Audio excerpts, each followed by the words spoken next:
this was brought to light by a Twitter user and a cybersecurity student. The his Twitter tag was Tayari. That Twitch had recently, they had uncovered that recently Twitch had added a brand safety score to their API, which grades how brand-friendly every streamer is based on things like chat behavior, ban history, manual ratings by Twitch staff, games played, age, auto mod, status, and more. So there was a whole list of variables. That's just a selection of those variables that would then, of course, come together to create some number that would then, of course, signal Twitch to lump that stream in with whatever ad categories of ad buys they can sell to ad buyers. This is also not particularly new.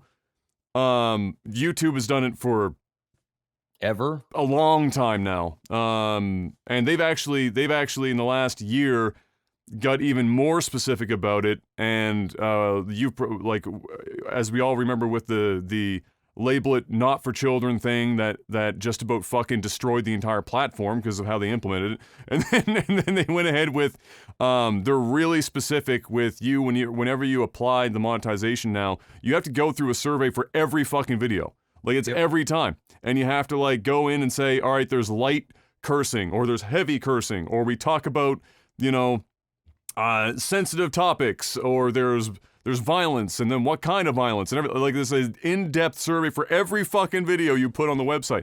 Now, for most content like ours, you just go in and you say, yeah, we said fuck a few times. You just put the fucking thing on and pff, away you go. But that's all there specifically to allow YouTube to like package up large swaths of content creators, channels, and videos in as granular a way as possible to file into specific ad buy categories. And they do that because if they can do it accurately, it increases the value of that packaged group to the ad buyer, which means they can charge a higher CPM. And then everyone's happier because you're not getting paid, or oftentimes, especially if you're with like an MCN, you might even still be on rev share. So if that goes up, you're going up with it. Sometimes you might be getting a really specific, like X number of cents per, but in general, that's what it's for. So this is a form of that. Unfortunate that somebody dug it up because again, for people that don't understand why that would be put there, this is like a giant group of red flags, right? You see this and you're like, oh my God, what is this going to mean? What are they going to do to streamers with this information? And I said on Twitter when I talked about this, I said, I mentioned, I was like, this has been around for a long time. This is not the first time it's happened. Won't be the last time. Lots of people do this. Lots of companies do this. The only thing that they could do that would be insidious at all, which YouTube also does, but that would be insidious at all, would be, all right, so they have your score. So they have that for the purposes of selling to advertisers.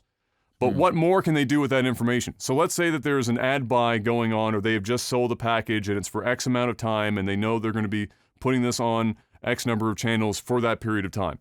Well, the only way to further increase revenue in that case is to get more eyeballs on that silo of packaged streamers. The more, now that you've sold the ads, we know which channels we're putting the ads on. Now the way to drive up even more revenue there is or we've determined the CPM rate. Now we get to cram the C part into that. We want as many people in there to see that on those channels. And so the only thing that could be insidious there, or what people would consider to be insidious, would be if they took that same score and then for the periods of time that ad run was on, alter the discoverability metrics for those channels to get more people's eyes on those for that ad run. And then when the ad run is over and it's a different ad run that might be covering a different demographic that they want, they can change the discoverability metrics again. Because these ad runs these ad sales aren't always for, just 5 people with 50,000 people watching them. They package streamers or partners and even non-partners in in mass. It's like it's as many people as they can get. So that's about all they could do. It's not really anything that's like particularly evil. It's not new, but of course people saw it a little bit as such. Important to note, yesterday it's already gone from the API. So it's possible that this was being a test run to see what was going on, and then of course as soon as this guy found it and it went viral on Twitter, now it's getting taken down. It's gonna come back in some form. It's just that I think Twitch was like looking at that going, I don't want to fucking deal with this shit right now. Fuck it. Take it off, or at least hide it better than they did. Sometimes I feel bad for Twitch because sometimes they just got to explain themselves to people that just don't understand how the world works. It's funny because it's funny because the stuff that Twitch, I mean, I think part of it is this: Twitch does have a bit of a problem with, if you want to call it anything, transparency. So, like, for a lot of things that probably should be more transparent, Twitch tends to hold close to their chest. They really do and have for years, and I've only more recently been trying to open up a bit more, held information close to the chest. Because information is power. So you hold on to that shit as close as you can. The problem is, internet's got to the point now where you can't fucking hide shit all that easy. And then as soon as somebody finds it and knows that you're hiding it, the first assumption is if you're hiding it, it's bad. It's bad. You're up to something. You're up to something. And then you add to that Twitch has legitimately fucked up several times in the last couple of years, and it amplifies that people just automatically assume for sure that Twitch is doing something real fucking sketchy. So they've got a bit of a catch-22 now where they have sincerely fucked up, and then there are a bunch of these innocuous cases now where they're just businesses as business is with no real evil downside to it, and they have to explain themselves, or they have to hide it or take it away or do some other shit to it. So it's a bit of them digging their own grave, and it's a bit of the internet just being the fucking internet, and a lot of people that just don't understand how that side of the business works, or understand it enough, it just gets fucking crazy, right? So but there you go. So that's it. It's already gone. It'll come back. Get used to it.